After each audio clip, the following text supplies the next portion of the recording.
부산 형제복지원 사건 엄연히 국가폭력에 의해 일어난 일이고 피해자들에게 국가가 배상해야 한다는 법원 판결까지 나왔지만 정부의 공식적인 사과와 피해 보상 속도가 더딥니다. 그 사이 세상을 떠나는 피해자들도 늘고 있습니다.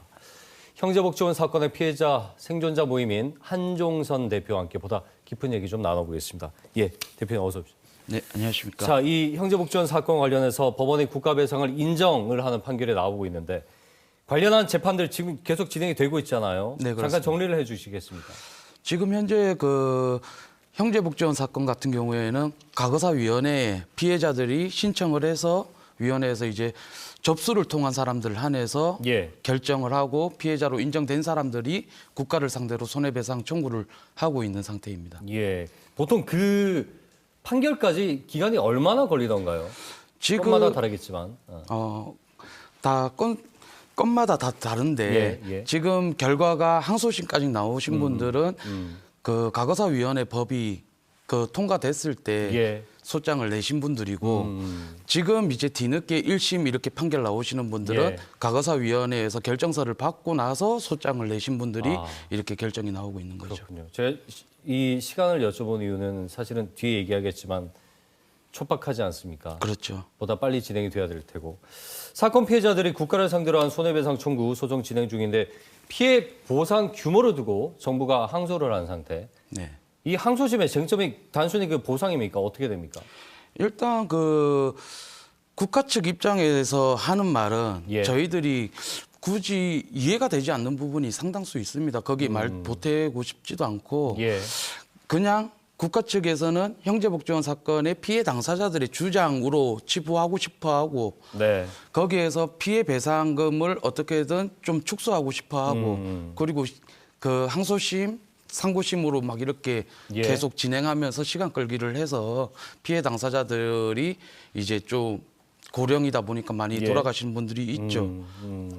법리적으로 물론 중요합니다만 국가가 배상을 해야 된다라는 가장 큰 전제가 나오지 않았습니까? 그렇죠.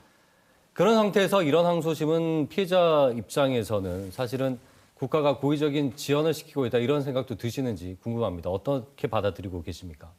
그러니까 이제 국가 측 입장에서는 피해 당사자들의 그 주장으로만 치부하려고 하는데 예. 피해 당사자들 입장에서는 뭔가 기억으로 몸으로 그렇죠. 다 예, 새겨져 예. 있는 것들을 증언하고 있는 거고 입소 자료에 대한 부분에 대해서는 어떤 부분에 대한 사람들은 있어요. 자료가 있는 사람들이 있는데 예. 그것도 박인근 원장이 구속됐을 때 네네. 자기가 너무 억울하다 하면서 책을 낸 것이 있어요. 형제복지원은 이렇게 운영했다. 예. 라면서 85년도부터 87년도간의 그 자료를 공개를 예, 한 예. 책이 있는데 거기에 나온 자료가 한 개인 거죠. 그러다 보니까 국가 측에서는 입소 자료가 없는 것을 예. 피해 당사자 측의 분실 책임으로 돌리고 싶어 하는 거죠. 예. 그래야지만 그 피해 당사자들의 증언들을 거짓으로 몰아갈 수도 있고 그래서 거기에서 이제 축소로가 되는 거죠. 배상금을. 예, 예. 그러다 보니까 피해 당사자들 입장에서는 이거 입소 자료 분실의 책임을 왜 우리한테 돌리냐. 국가가 처음부터 진상규명을 하는데 앞장을 섰었으면 예. 이렇게 분실의 그렇죠. 책임을 예, 논할 예. 필요가 없지 않았냐 이거죠. 누구에 의했느냐가 가장 중요한데 그것이 바로 국가였고. 그렇죠. 그럼 국가는 피해자 입장에서 가장 서줘야 될 위치 아닙니까? 그렇죠. 왜냐하면 과거사위원회에서도 국가기관이지 않습니까? 그렇죠. 국가기관에서 국가폭력이 있었음을 인정을 했습니다. 네. 그러면은 국가 측 변호사들도 이 국가폭력에 대한 부분을 예. 부정하지는 않습니다. 예. 그거는 인정을 하면서 주장에 피해 당사자들의 주장을 알겠습니다. 부정하겠다는 그러니까 피해 사실 명확하게 입증된 것에 따라서 네. 보상 규모를 달리하겠다는 게 이제 정부의 기본적인 입장인데 사실 계속 말씀하셨지만 피해 사실을 입증을 하는 것 자체가 그렇죠. 피해자에게 그게 의무라고 한다면 필요한 거라고 한다면 그 피해자 입장에서는 당연히 억울한 거 아니겠습니까? 그렇죠. 이 부분이 가장 문제가 되고 있습니다. 이걸 네. 어떻게 좀 우리가 이해를 하는 게 좋겠습니까? 이게 저도 그 이제 내년이면 50이 되는데 대한민국 안에서 그 국가폭력에 의한 과거사 사건들이 엄청 예. 많은 걸 알 수가 네네. 있었죠, 저도.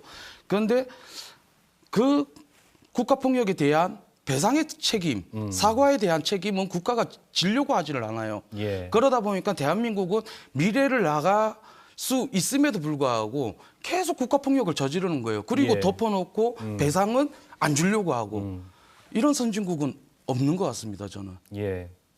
이런 상황 보면은 우리 국민들이 과연 우리가 선진국인가 하는 부분에 대해서 그렇죠. 예, 생각이 많이 엇갈릴 것 같다는 생각도 드네요. 국가배상 판결이 나왔음에도 보상을 못 받은 채 네.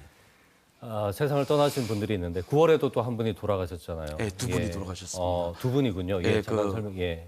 9월 7일 날에 이제 김대우 씨라고 이제 있는데 저랑 같이 예. 형제복지원 사건을 알리는데 직접적으로 동참도 하고 앞장을 섰던 형님이고 그리고 서상열 씨 같은 경우에는 이제 집안에서 독거노인처럼 이렇게 생활을 하셨던 분인데 예. 그분도 돌아가셨죠. 그런데 이제 그 피해 당사자들이 외롭고 억울하게 살아오는 이 과정에서 진상규명을 통해서 아, 나는 억울함을 풀 수 있겠구나라는 희망이 있었죠. 예. 그런데 항소를 하고 상고를 하고 요번에 항소심에서도 국가 측의 입장을 전부 다 기각을 시킨 걸로 알고 있거든요. 네, 네. 그렇군요. 이 시간이 더 가기 전에 사실은 생존자 모임에서는 하루빨리 사과를 받고 그렇죠. 배상이 돼야 되는 부분. 이게 가장 중요한 것 같습니다. 네. 인권침해 사실이 인정된 피해자도 있지만요. 진실과 화해를 위한 과거사정리위원회, 제가 진화이라고 좀 명명을 네네. 하겠습니다. 직권조사를 못 받은 경우, 그러니까 지금 형제복지원 대표적으로, 네. 예, 이게 지금 어느 정도 규모인지 대략 좀 가늠을 할 수가 있겠습니까? 일단 과거사위원회에서 예. 그 추정한 자료로 분석한 내용으로는 38,000명 이상이라고 합니다. 피해자들이. 네, 네. 그리고 이제 제가 형제복지원 87년도 폐쇄 당일 날까지 있었던 사람으로서 그때 그 피해자들이 3,700명 가까이가 그 수용소에 있었습니다. 예.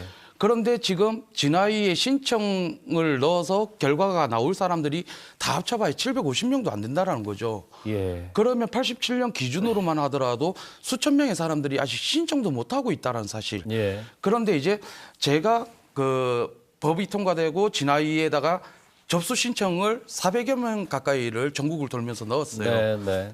그랬던 이유는 진화위가 직권 조사를 통해서 형제복지원 사건을 조사를 했을 때 피해 당사자들이 그 진화위가 직접 뛰어다니면은 시간만 허비할 게 뻔하니까 대표로서 피해 당사자들이 자발적으로 이렇게 신청서를 넣으면 예. 찾는 기간은 시간이 단축시킬 수 있고 그리고 그런 과정에서 자기들이 직권 조사한 결과로 수많은 사람들 지금 구제받지 못하는 사람들이 엄청 많이 나오고 있거든요. 예. 그분들을 신청서를 받아갖고 했었으면 이렇게 누구는 피해 배상이 되고 누구는 피해 배상을 못 받는 이런 상황은 만들어지지 않았나 이렇게 생각합니다. 아까 38,000명이라고 하셨는데 만약에 현 시점으로 시계를 돌려본다면 네네. 지금 국민의 38,000명이 누군가 피해를 입었다면 그렇죠.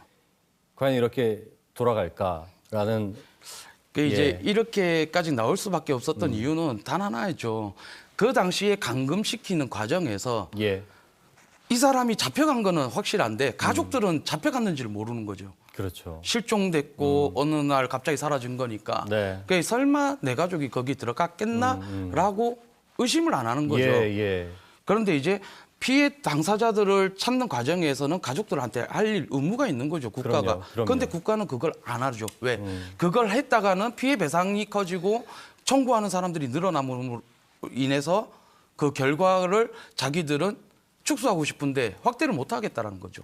진화위는 사실 독립적인 그렇죠. 국가조사 기관이기 때문에 무엇보다 공평하고 공정하고 빠르고 형평성이란 부분을 놓쳐서는 안 되지 않겠습니까? 그렇죠. 그 부산시도 추가적인 직권조사 요청을 한 걸로 알고 있어요. 네네. 근데 진화위 활동이 사실은 이제 5월 종료지 않습니까? 그렇죠.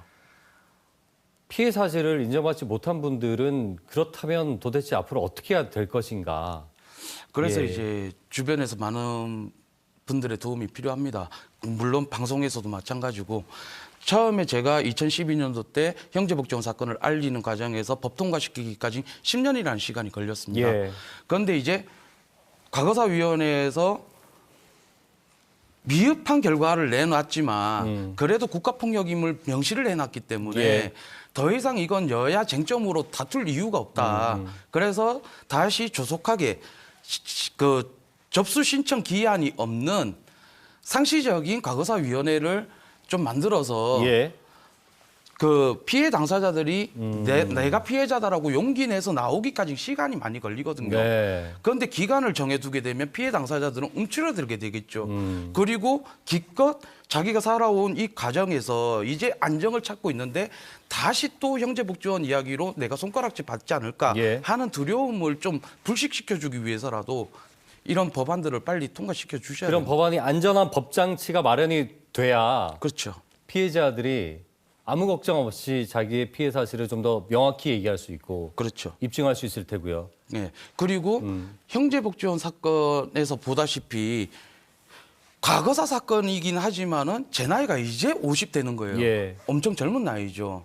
그리고 대한민국에서는 국가폭력이라는 것이 한시도 멈춘 적이 없어요. 국가폭력은 언제나 일어났고 수십 년 후에 덮였었던 사건들이 불거졌을 때 또 다시 신설하고 이러면은 그 예산이 더 크다라고 난 보거든요. 예. 그래서 상시적으로 열어두는 편이 훨씬 낫다. 알겠습니다. 이렇게 그래서 가장 중요한 것은 조사 기한을 연장할 수 있는 뭐 법안 그렇죠.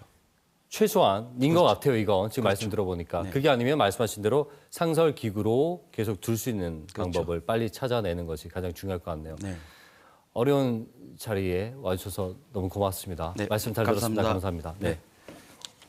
자, 형제복지원 사건 피해 생존자 모임의 한종선 대표와 함께 얘기 나눠봤습니다.